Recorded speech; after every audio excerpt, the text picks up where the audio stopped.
Pace-mace, sekarang di Indonesia ada sekitar 37,5% anak umur kurang dari 5 tahun mengalami stunting. Apa itu stunting? Stunting adalah kondisi gagal pada anak kurang dari 2 tahun akibat kekurangan gizi yang berlangsung lama dari mulai kehamilan hingga bayi berusia 24 bulan.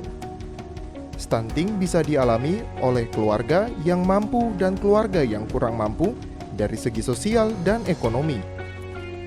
Jika jumlah anak stunting semakin banyak, maka akan mempengaruhi kualitas generasi muda Indonesia di masa mendatang.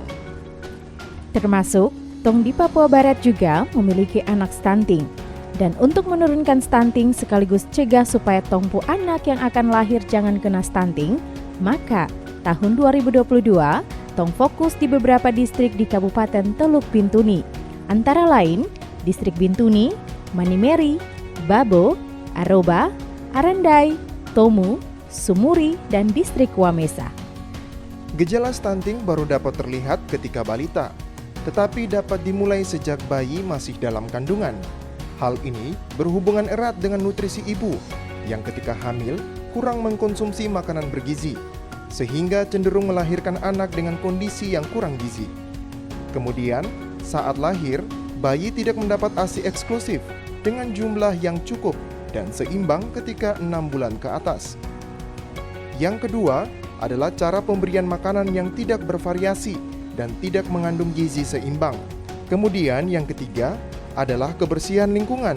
Sanitasi rumah tangga yang kurang baik akan menimbulkan diare dan infeksi cacing usus yang menyebabkan perubahan pada usus kecil karena kurangnya fasilitasi sanitasi dasar.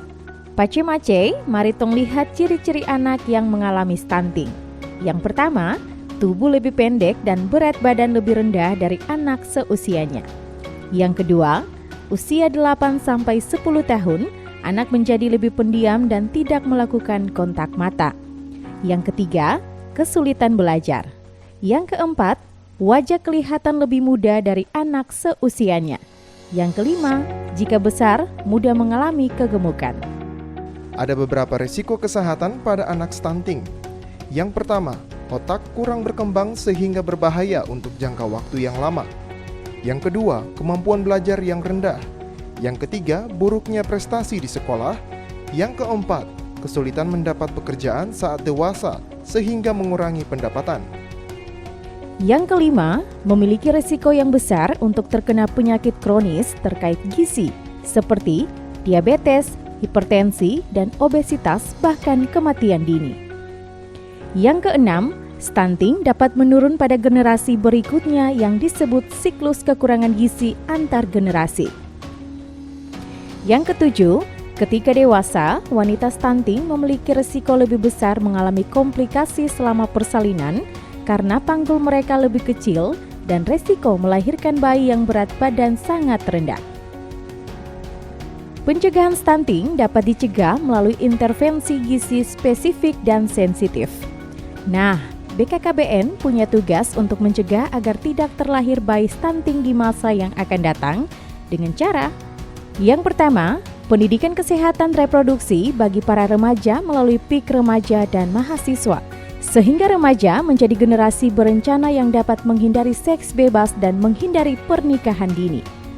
Yang kedua, bina keluarga balita untuk memberikan pengetahuan dan keterampilan orang tua serta anggota keluarga dalam pembinaan tumbuh kembang anak sejak dalam kandungan hingga anak berusia 2,5 tahun. Selain itu, stunting juga dapat dicegah melalui perencanaan kehamilan sehat, yaitu jangan hamil di bawah usia 20 tahun dan di atas 35 tahun. Atur jarak kehamilan ideal antara 3-5 tahun agar bayi mempunyai waktu yang cukup untuk diberikan asupan gizi seperti ASI eksklusif dan MPASI. Usahakan ibu jangan hamil bila sedang menderita penyakit seperti TORS, hepatitis B, ginjal, kanker, epilepsi, HIV/AIDS, dan lain-lain. Jika terlanjur hamil, periksalah kehamilan secara rutin pada tenaga kesehatan.